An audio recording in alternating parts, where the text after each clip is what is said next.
আন আবি উমাইয়াতাল জুমহি রাদিয়াল্লাহু তাআলা আনহু আন্না রাসূলুল্লাহি সাল্লাল্লাহু আলাইহি ওয়াসাল্লাম ইন্না মিন ইশরাতিস সাআ আন ইয়ালতামিসাল ইলমা ইনদাল আসাগির। হযরত আবু উমাইয়া রাদিয়াল্লাহু তাআলা আনহু বলেন, আল্লাহর নবী বলেছেন যে কিয়ামতের আলামতের মধ্যে থেকে একটা আলামত হচ্ছে যে মানুষেরা মূর্খ থেকে জ্ঞান অর্জন করবে।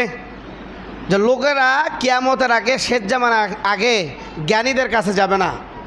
যারা মূলত এই বিষয়ে জ্ঞান অর্জন করছে, এই বিষয়ে ডক্টরেট অর্জন করছে, এই বিষয়ে শিক্ষাগত যোগ্যতা অর্জন করছে, মানুষ তার কাছে যাবে না। মানুষ যাবে মূর্খের কাছে। মূর্খের কাছে জ্ঞান অর্জন করতে যাবে, মূর্খের কাছে মাসলা নিতে যাবে, মূর্খের কাছে ফতুয়া নিতে যাবে, মূর্খের কাছে হাদিসের ব্যাখ্যা জানতে যাবে, মূর্খের কাছে কোরআনের তাফসির জানতে যাবে, মূর্খের কাছে দিন সম্পর্কে জ্ঞান অর্জন করতে যাবে মূর্খের কাছে। তো তখন বুঝবা যে কিয়ামত অতি নিকটে চলে আসছে। মানুষ জ্ঞানীর কাছে যাবে না, যাবে কার কাছে? মূর্খের কাছে। এলেমের সংজ্ঞা কি সেটাও সে জানে না। কিছু বাংলা বই পড়ছে, কিছু ইতিহাস, ইসলামিক ইতিহাস পড়ছে বাংলাতে, কোরআনের কিছু আয়াত মুখস্থ করছে, হাদিস থেকে কিছু হাদিস মুখস্থ করে একটু দুই এক জায়গায় বয়ান দিছে, মনে করছে সে অনেক বড় আলেম হয়েছে। এখন তার কাছে মাসলা দিতে যাচ্ছে, যে এখন মাসলা দিছে, মাসলা দেওয়ার পরে বাড়িতে এসে সংসারও করতেছে। কিছুদিন পরে আসল মাসলা জানে দেখে এতদিন যে সংসার করছে সবগুলো কী ছিল? জেনা। সবগুলো কী ছিল? জেনা। তো মানুষ সঠিক জ্ঞানীদের কাছে মাসলা নিতে যাবে না, যাবে মূর্খদের কাছে। মূর্খদেরকে আলিম বানাবে, মূর্খদেরকে সমাজের বড় মুফতি মুহাদ্দিস বানাবে মূর্খদেরকে। তো আমরা সেই সমাজে চলে আসছি। এখন সবাই আলিম, আলিমের অভাব নেই। এখন সবাই মুফতি। মুফতি কী জিনিস সেটাও জানে না। আমার লিস্টিতেও অনেকে আছে যে মুফতি কী জিনিস সেটাও জানে না। জীবনে মুফতিলে তো পড়ালেখা করে নাই, কিন্তু এখন বয়ানের খাতিরে বক্তা হয়েছে, যে এই জন্য বক্তার খাতিরে নামের আগে কি লাগায়? মুফতি। মুফতি লাগাচ্ছে, অথচ মুফতির মোহ চিনে না। মুফতি কী জিনিস এটা নিজেও বোঝে না, মুফতির অর্থ কী সেটাও জানবে না, কিন্তু সে এখন কি মুফতি। মুফতি মানে কি? মুফতি মানে যে ইসলামের কঠিন বিষয়ে সমাধান দিবে, যে সমাধান সাধারণ মানুষ এবং সাধারণ আলিম দিতে পারবে না, সেই সমাধান মুফতিয়ে গবেষণা করে দিবে, তাকে বলে ইসলামিক মুফতি, যেটাকে বলে ফতুয়া। ইসলামের সর্বোচ্চ রায় হচ্ছে ফতুয়া। যদি কোনো মুফতি কোনো বিষয়ে ফতুয়া দেয় তো সমস্ত মুসলমানের সেই ফতুয়া মানা ফরজ।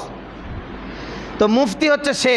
তা এখন যে এলেমই অর্জন করে নাই, জীবনে কোরআনের কী জিনিস সেটা পড়ালেখা করে নাই, সিয়াসিত্তার হাদিস কী জিনিস কোনোদিন পড়ে নাই, ফতুয়া স্বামী কী জিনিস চোখেও দেখে নাই, বা ইমাম কয়জন আছে সেটার নামও সে জীবনে বলতে পারবে না, কিন্তু পোস্টারে কী লেখে? মুফতি। এখন জনসাধারণ বলতেছে বাবা মুফতি তো এখন এসে ফতুয়া দিয়ে গেছে, এটা তো মানাই লাগবে, কিন্তু আদৌ তো সেই ফতুয়া কোরআন হাদিসে নাই। সমাজে এইরকম চলে আসছে বর্তমান। এখন এমন হয়ে গেছে যে একটু সুর আছে, একটু কথা বলার লেহেন আছে, মধুর সুরে গজল গায়, মধুর সুরে কোরআন শরীফ তেলাওয়াত করতেছে, তো বক্তা হয়েছে, টাইটেল সব হাফেজ, মৌলানা, মুফতি, মুহাদ্দিস, মুফাসসির, খ্যাতিমান তরুণ, উদয়মান তরুণ, বিখ্যাত, বিশ্ববিখ্যাত এবং আন্তর্জাতিক খ্যাতি সম্পন্ন। খ্যাতি কী জিনিস এটাও বোঝে না। আন্তর্জাতিক খ্যাতি মানে যে বিশ্ব পরিচিত, একে তো গ্রামের মানুষই চিনে না। দাওয়াত দেওয়ার পরে চিন্তা করতেছে ভাই কাকে দাওয়াত দিয়েছে, প্রধান বক্তাকে, কয়ে দে উমুক, আজকাই নাম শুনলাম বারে কে, অথচ পোস্টারে কী লেখা আছে? আন্তর্জাতিক খ্যাতি সম্পন্ন। তো আন্তর্জাতিক খ্যাতি সম্পন্ন মানে যাকে বিশ্ববাসী চিনে, একে তো এলাকার মানুষই চেনে না, তাহলে এই আন্তর্জাতিক খ্যাতি সম্পন্ন কীভাবে হলো? তো এদেরকে, জাহেলদেরকে এই পবিত্র মিম্বারে তুলে এই খ্যাতিমান, উদয়মান, কুকিল কণ্ঠ এইরকম ব্যানে ব্যানে মুফতি মুহাদ্দিস নাম লেখে লেখে স্টেজের উপর তুলে দিল। সে হাদিসের ব্যাখ্যা বোঝে না, কোরআনের ব্যাখ্যা বোঝে না, মাসালার ব্যাখ্যা বোঝে না, মন যা চাইলো একটা বক্তব্য দিয়ে এখান থেকে চলে গেল ঠিকই, আর বাকি 10 বছর আসবে না। কিন্তু গ্রামের ভিতর মসজিদের ইমাম সাহেব একজন আছে, সে প্রকৃতপক্ষে একজন আলেম, সে বলতেছে ভাই এই কথাটা ঠিক না, কিন্তু উনি বলতেছে 50,000 টাকা দিয়ে এই বছর বক্তাক নিয়ে আনো, বিশ্ববিখ্যাত খ্যাতি সম্পন্ন বক্তা আসে ওয়াজ করে গেল, এটা ঠিক, আর তুমি আমার মসজিদের একটা ফুসকা ইমাম, তুমি করছো এটা ঠিক নয়, সেটা হলো ইমামের চাকরি বাক, আর এক ইমাম লাগবে, ইমাম হবে না। কিন্তু এই তো জানে না, ওই তো সমাজের মধ্যে একটা ফাটল সৃষ্টি করে তো চলে গেছে, ওই আর 10 বছরে দেখা করবে না। সমস্যা তো এলাকায় বেঁচে গেছে। এখন যে সঠিক জ্ঞান অর্জন করে পড়ালেখা করে আসছে সে বলতেছে এটা ঠিক না, কিন্তু উই তো মিশে একটা ফতুয়া মেরে দিয়ে চলে গেছে। এখন তো মানুষ মনে করছে 50,000 টাকা দিয়ে বক্তা নিয়ে আসছি, বিশ্ববিখ্যাত খ্যাতিসম্পন্ন বক্তা, ওনার কথা ঠিক হবে না, আপনার কথা ঠিক হবে? তো আমরা সেই জাতিতে রূপান্তরিত হচ্ছি দিন দিন। আমরা জ্ঞানীদের কাছে আর পছন্দ করি না জ্ঞান শিখতে, জ্ঞানীদের কাছে আর কোনো কিছু জানতে পছন্দ করি না। আমরা মূর্খের কাছে ছুটে যাই। মূর্খকে আমরা ইমাম বানাই, মূর্খকে আমরা নেতা বানাচ্ছি। হিজবুত তাওহীদের নেতা ইমাম বেলহনি, অথচ কোরআন শরীফই শুদ্ধ না। হাদিস বলতে বললে এক লাইনে মানে 100টা হাদিস কী জিনিস তো বোঝেই না, কোরআন কী জিনিস বোঝে না। উনি সাজা আসছে ইমাম, উনি বেলে দুনিয়াতে নতুন ইসলামকে সুন্দরভাবে মানুষের সামনে উপস্থাপন করে ইসলামী রাষ্ট্র কায়েম করবে।